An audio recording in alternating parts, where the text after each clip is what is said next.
ಇನ್ನು ಜೈಲಿನಲ್ಲಿರುವಂತಹ ನಟ ದರ್ಶನ್ ವಿಚಾರಣಾಧೀನ ಕೈದಿಯಾಗಿರುವಂತಹ ನಟ ದರ್ಶನ್ ದಿನಚರಿ ಹೇಗಿದೆ, ಏನ್ ಮಾಡ್ತಾ ಇದ್ದಾರೆ ಅವರು? ಸಿನಿಮಾ ಶೂಟಿಂಗ್ಗಳಲ್ಲಿ ಸದಾ ಬ್ಯುಸಿ ಆಗಿರ್ತಿದ್ರು, ಪಾರ್ಟಿಗಳಲ್ಲಿ ಬ್ಯುಸಿ ಆಗಿರ್ತಿದ್ರು, ಫ್ರೆಂಡ್ಸ್ ಜೊತೆಗೆ ಜಾಯಿನ್ ಆಗಿರ್ತಿದ್ರು. ಬಟ್ ಈಗ ಒಂದು ತಿಂಗಳು ಆಗೋಗಿದೆ ಅವರು ಜೈಲು ಸೇರ್ಕೊಂಡು. ಜೈಲಲ್ಲಿ ತಮ್ಮ ದಿನಚರಿಯನ್ನ ಬದಲಿಸಿಕೊಂಡಿದ್ದಾರೆ. ಹೇಗೆ ಆಚೆ ಇದ್ದಾಗ ಅವ್ರ ದಿನಚರಿಯನ್ನ ಕೇಳಿದ್ರೆ ಹೇಳಿರೋರು ಜೊತೆಗಿರೋರು. ಈಗ ದಿನಚರಿ ಹೇಗಿದೆ ಅನ್ನೋದನ್ನ ನಾವು ಹೇಳ್ತೀವಿ ಮಾಹಿತಿಗಳ ಆಧಾರದ ಮೇಲೆ. ಸಿನಿಮಾ ಶೂಟಿಂಗ್ಗಳಲ್ಲಿ ಬ್ಯುಸಿ ಆಗಿರ್ತಾ ಇದ್ದಂತ ದರ್ಶನ್ ಜೈಲಿನಲ್ಲಿ ಒಂದು ತಿಂಗಳಿನಿಂದ ಹೇಗಿದ್ದಾರೆ, ಈಗ ದಿನಚರಿಯನ್ನ ಹೇಗೆ ಬದಲಾವಣೆ ಮಾಡ್ಕೊಂಡಿದ್ದಾರೆ ಅನ್ನುವಂಥದ್ದನ್ನ ಹೇಳೋಣ. ಪರಪ್ಪನಗರ ಜೈಲಿನಲ್ಲಿ ಈಗ ನಟ ದರ್ಶನ್ ಇರೋದು ವಿಚಾರಣಾಧೀನ ಕೈದಿಯಾಗಿ.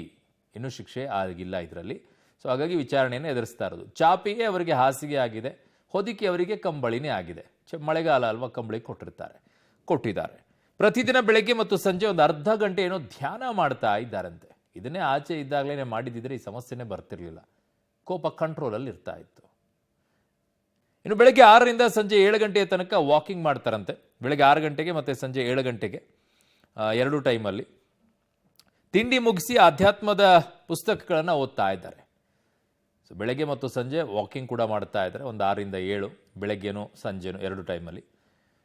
ತಿಂಡಿ ಮುಗಿಸಿ ಆಧ್ಯಾತ್ಮದ ಪುಸ್ತಕಗಳನ್ನು ಓದ್ತಾ ಇದ್ದಾರೆ. ಒಂದು 16 ಪುಸ್ತಕಗಳನ್ನು ಇಟ್ಕೊಂಡಿದ್ದಾರಂತೆ.